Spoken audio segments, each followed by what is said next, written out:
exercise. There was another exercise, Vigilant Warrior, which was, in fact, according to a NORAD source, a live-fly hijack drill being conducted at the same time.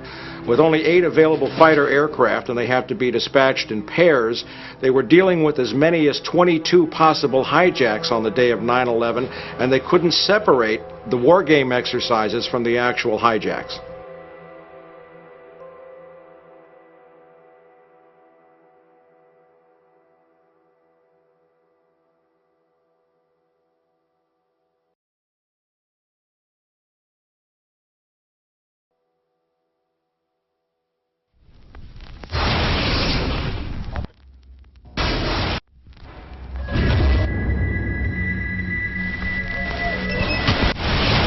Page 172.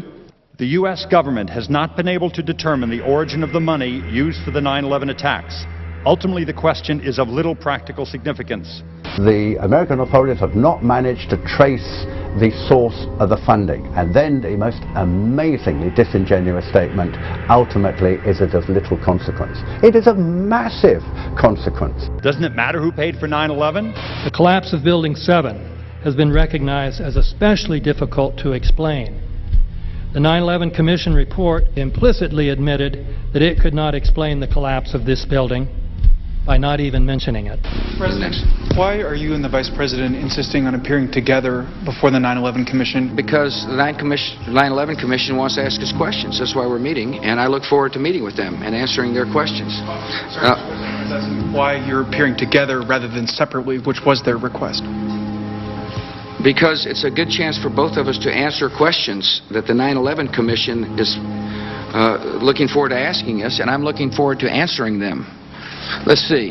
Do you think they should be able to stand up and speak their own words? They should go under oath. They should be, yeah. In public.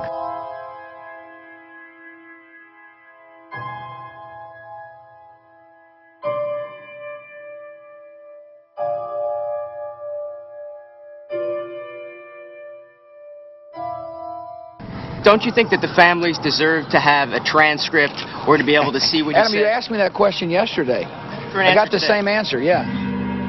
The final report was a unanimous report. That means that if there was a single commissioner who had any objection about anything, that fact would be dropped from the report.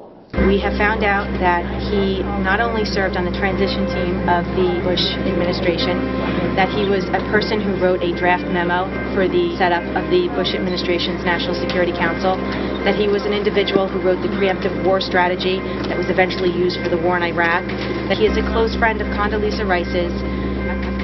We want him to resign. There is literally nothing in the 9/11 report that the Bush administration did not approve of.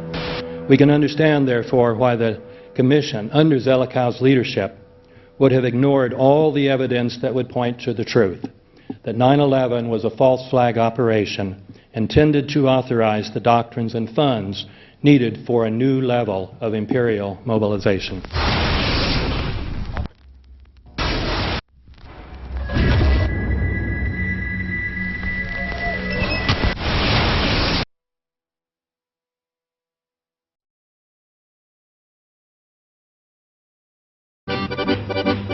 Armed with knives, armed with chemical, biological, nuclear weapons. Fanatics, terrorists, September 11th. September 11th, killers, September 11th, terrorists. Terrorists of Al-Qaeda, terrorists, nuclear weapons, terrorists. 9/11, terror, terrorists, evil. September 11th, September 11th. The terrorists, war and danger. September 11th, terrorism, global terrorism, terrorism, terrorists. Terrorists, terrorists, terrorists, terrorists, the terror. Terrorists, terrorist, terrorism. September 11th, global terrorism, terrorists. Terrorism. September 11th, world terrorism, terrorism. September 11th, global terrorism. September the 11th, terror. Weapons of mass destruction. September the 11th, terrorists. The evil terrorists, no. Terrorism. The words are hypnotically repeated. Terrorism, terrorist, terrorist threat, and of course, believed to be linked to Al-Qaeda. But it's the so-called war on terrorism that's in our faces practically 24/7 as the inescapable focus of our existence. One day, our grandchildren will look back on this time and ask, how was the war on terror won? The entire U.S. ruling class, ruling elite,